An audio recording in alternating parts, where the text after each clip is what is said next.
Bien avant que les livres racontent notre histoire, il y avait la parole. Et tant qu'elle sera racontée, elle vivra. Coué, je suis Tania Jourdain et je vous souhaite la bienvenue à Contes et légendes autochtones. On le sait, chaque peuple porte en lui des histoires qui traversent le temps, qui voyagent avec le vent et qui résonnent encore autour du feu. Les contes et légendes autochtones ne sont pas de simples récits. Ils sont la mémoire de nos ancêtres, le reflet de nos valeurs et le lien précieux qui unit les générations. Chaque semaine, je vous invite à découvrir un récit issu de la tradition orale, raconté en français ou encore dans une langue autochtone. Je vous invite à vous laisser transporter par la sagesse de celles et ceux qui nous ont précédés. Le voyage commence maintenant. Coué et bienvenue à Contes et légendes autochtones. Aujourd'hui, nous vous proposons un épisode un peu différent. Vous n'entendrez pas un conte ou une légende, mais plutôt 3 récits de transmission, à travers des témoignages et des enseignements partagés par des porteurs de savoir Innu. Nous découvrirons la place essentielle qu'occupe le Tewégun, le tambour sacré, dans la culture Innu. Pour les Innu, le Tewégun est bien plus qu'un instrument de musique. Il est un symbole vivant de spiritualité, de guérison, de prière et de transmission. Les enseignements racontent qu'il unit les humains aux ancêtres, aux animaux, au territoire et au monde des rêves. Sa fabrication, son utilisation et les chants qui l'accompagnent sont empreints de respect et de protocoles transmis de génération en génération. Il est important de rappeler que les enseignements entourant le tambour peuvent varier d'une nation à l'autre, d'une communauté à l'autre et même d'une famille à l'autre. Les récits que vous entendrez aujourd'hui reflètent les expériences et les connaissances de leurs auteurs qui contribuent à préserver et à transmettre un précieux patrimoine culturel. Au cours de cette émission, nous écouterons d'abord Katutwat Tewa Kanat, celui qui fabrique des tambours, un témoignage de Benoît Tilmagen, produit par Wapikoni Mobile, où il raconte comment les rêves l'ont guidé vers la fabrication de son premier Tewégun. Nous entendrons ensuite Germaine Mestanapeo, de la nation Innu de Natashquan, qui partage l'importance du tambour sacré dans la culture Innu, dans un témoignage présenté par le musée McCord Stewart de Montréal dans le cadre de sa trousse éducative. Enfin, Jean-Baptiste Bellefleur dans la langue Innu, dans une capsule produite par Namatao Innu, nous expliquera le lien profond qui unit le tambour, les rêves et la chasse en nous faisant découvrir comment les rêves peuvent guider celui qui est appelé à devenir porteur du Tewégun. Nous remercions chaleureusement Wapikoni Mobile, le musée McCord Stewart et Namatao Innu de permettre la diffusion de ces récits qui contribuent à faire vivre et rayonner les savoirs et les traditions des Premières Nations. Je vous invite maintenant à ouvrir votre cœur et votre esprit et à découvrir ces récits qui nous rappellent que chaque battement du Tewégun porte la mémoire de celles et ceux qui nous ont précédés. Bonne écoute! Avant de comprendre toute la portée spirituelle du Tewégun, découvrons d'abord le parcours de celui qui a été appelé à le fabriquer. Pour Benoît Tilmagen, tout a commencé par un rêve.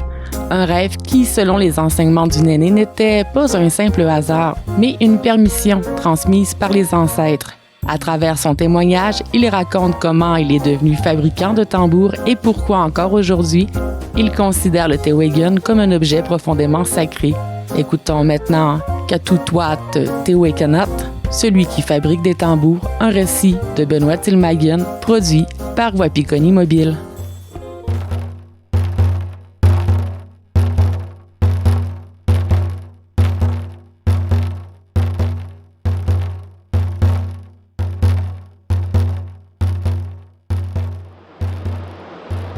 Moi, la première fois que j'ai vu un Tewégun dans ma vie, c'était à l'école primaire.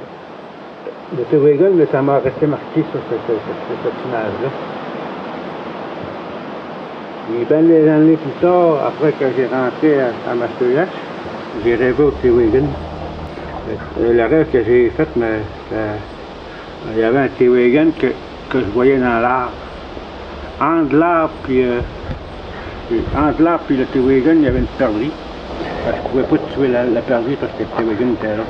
Si j'aurais tiré la perdrix, j'aurais abîmé le Tewigin. J'ai parlé de mon rêve à une aînée de la communauté. Et c'est là qu'elle m'a dit que la manière d'envoyer ça, et les ancêtres me donnaient la permission de fabriquer ou de jouer du Tewigin.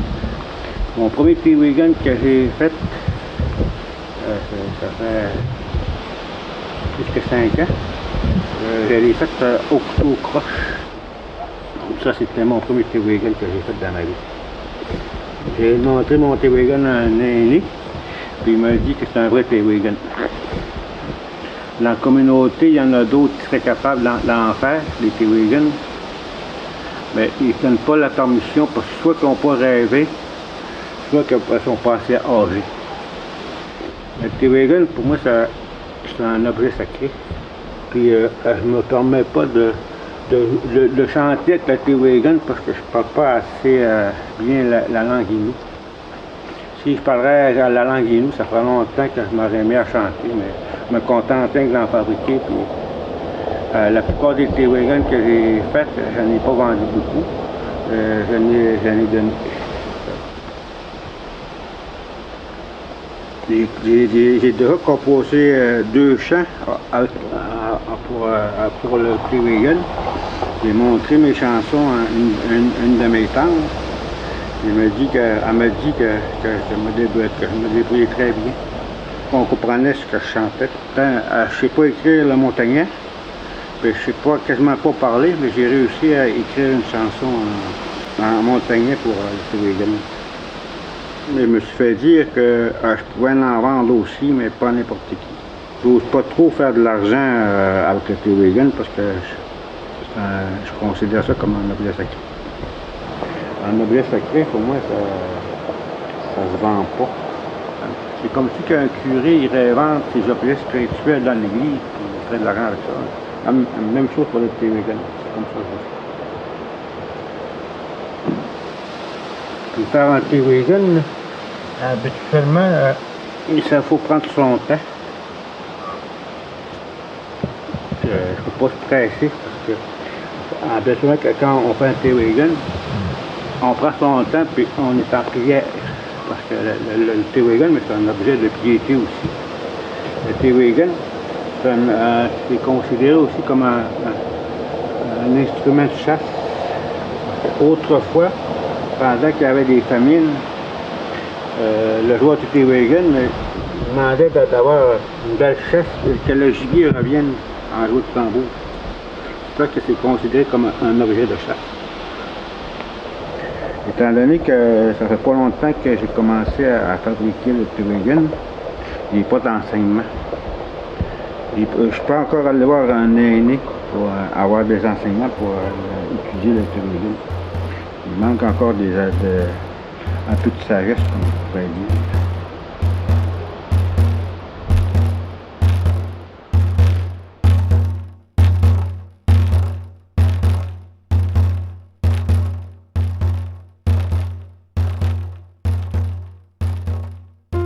À travers le témoignage de Benoît Tilmagen, nous avons découvert que le Tewigin ne se fabrique pas à la légère. Il est façonné avec patience, dans la prière et le respect des enseignements reçus.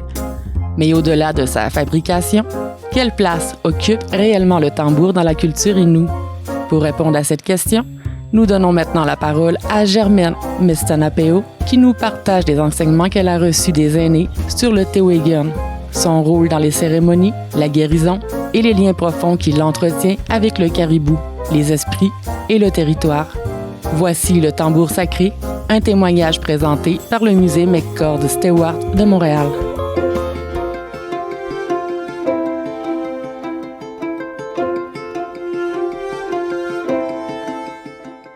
Oui, bonjour.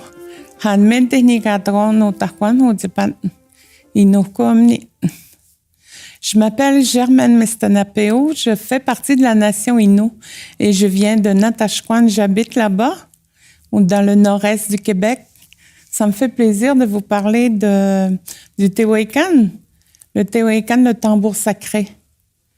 Et le Tehuelcan fait partie de ma vie, fait partie de notre vie, fait partie de notre culture. C'est un instrument. C'est un instrument de guérison.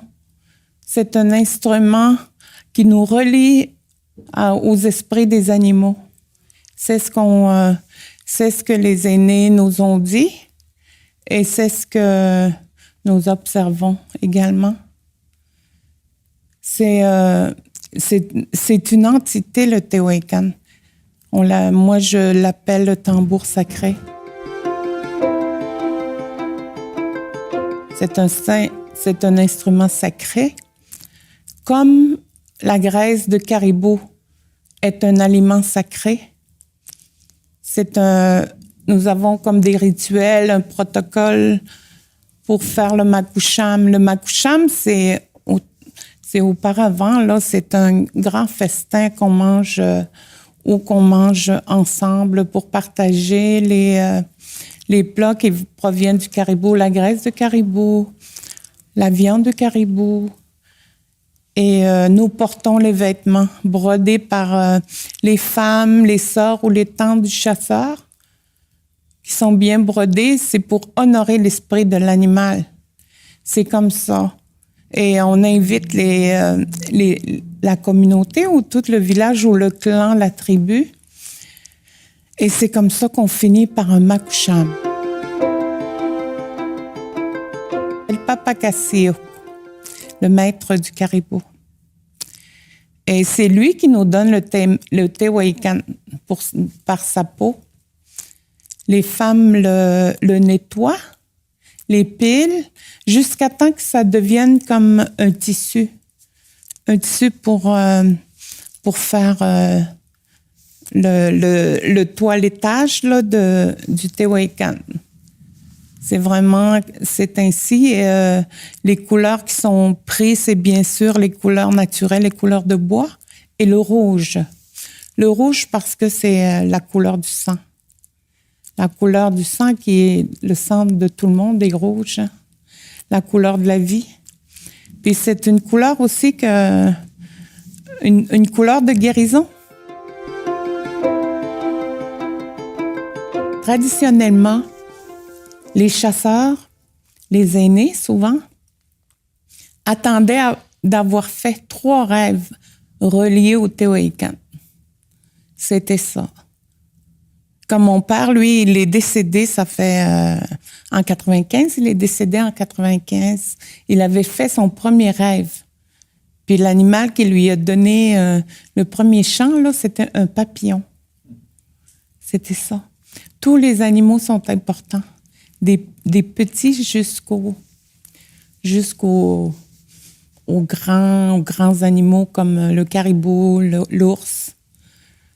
Les animaux inuits, comme le disent nos aînés, les sages, là. Ceux qui vivent dans la toundra, c'est dans le nord du Québec, là, c'est nos animaux. C'est dans notre environnement, nous avons ces animaux-là. Et tout est relié. Lorsque nous chassons, lorsque nous nous habillons, tout est là à notre disponibilité. Notre environnement a été fait pour nous. On a la nourriture que nous absorbons, qui est bon pour nous, traditionnellement. Maintenant, ça a changé avec le fast-food. Là. Ce n'est plus la graisse de caribou, hein, la graisse de hamburger. Là. Depuis le début de cette émission, un élément revient constamment, le rêve. Benoît Tilmagen nous racontait qu'un rêve lui avait ouvert la voie vers la fabrication du Tehuelcan. Germaine Mestanapeo nous expliquait que traditionnellement, les chasseurs attendaient plusieurs rêves avant de recevoir la permission de fabriquer ou de jouer du tambour. Mais quel est exactement ce lien entre le rêve et le Tehuelcan? Comment les rêves peuvent-ils guider une personne tout au long de son cheminement?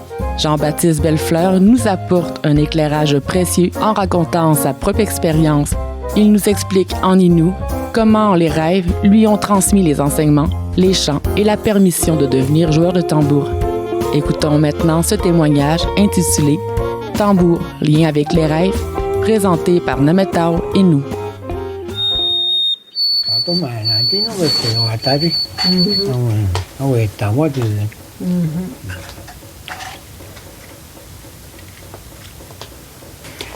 là cái bùa ta thì cái to cái bùa ta mình nó về nó này luôn ta cần về thì nó chứ cái luôn là bà ta nó chứ về tao mới về chú ý là tôi cũng cái bố cha ta bỏ mẹ nó mẹ bèo mẹ quê tụi thì nó sẽ có chụp ảnh nhớ gì tụi tôi thì họ ta biết cái chỉ biết thì cái nó thì cái sách họ ta biết tụi tôi cái giá thì phải tan bỏ ta phải ông mình nhớ như hai cái chỉ bỏ ta cái mình nhớ thì một chân nó bỏ ta thì cái quê thì bỏ ta cái nó thì phải nào hút đi gì hiểu phải nào hút nên nó bỏ ta thì quê khuya ta bố chú tao mới nó nhát béo ta nếu cái gì bỏ ta bố nhát chỉ từ bố tao mới cái không bố mình là cái này thế chỉ chú tao mới cái nó béo ta thì nếu nó béo ta thì không có đi nó cho qua màn là cái nó gì nếu chỉ là cầm vậy nếu mấy chỉ là cầm cái này học bộ cái này có nên mình nuôi tụi tôi quá, ông nó quá là cầm nhá bố chỉ là cầm nhá này mấy nó cá bên tát bố chỉ là cầm nhá cái đàn tía không bố chỉ quá mình là cái chỉ là cầm nhá đi,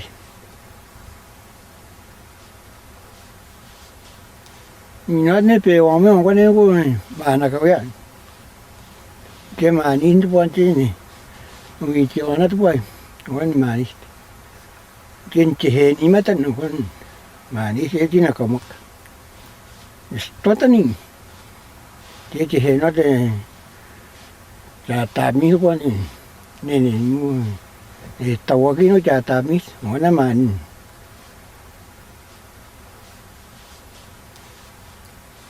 thế bây giờ mình đi phố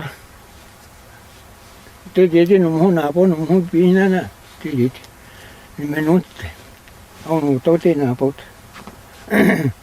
ông cũng biết tên quê tên stoka bột thì nó tên chỉ quan là công mà là công nhân gì là công nhân chỉ tên là nhiều tạm mấy cái nó mình là cô nó chịu tạm mất tôi chỉ tạm mất nó mà đi thấy nó tạm mấy cái nào không tôi chỉ tạm mất cái gì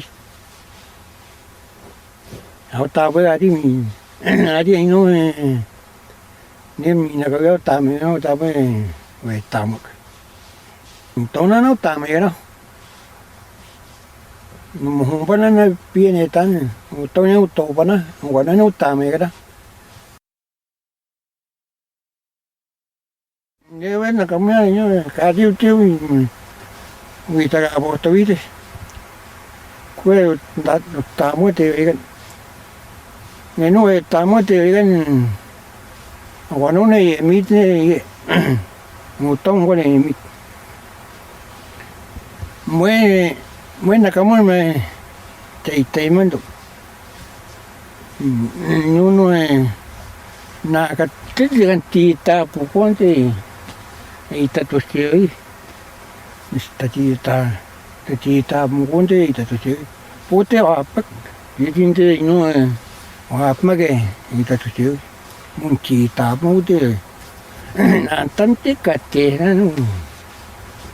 nuôi ta tôi chơi cái nó chịu nó chơi nó phá tao cái giá nó trả cả tiền nó quay mấy chị tay mấy cần tụ nó là nó cần mình nó quá nghe cái này là mà nó mình có nó quay mấy chị này nhà ta người ta cần tụ nó cái ông có nó một năm mà nó một tàu nó một năm mà nó cái gì trên tạt nó chứ đi mít ông có này tay mà này để công nghệ đi Ino nā kato e numo kono tau e, ki tā mo kono tau ne taimo. Au minatne nia, ino minatne e ka mea wane ne ino e nā taha mo kono ne e taimo. Au minatne no ma tongo nono no na moana ko ne taimo no ino na kamun. Mo ko ne tane.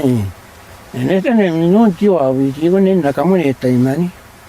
Kene me hena mani ne me pe o me ya tane stawa wi ti o ne ya wi ti ga ni we tenta bani ne e stawa ti we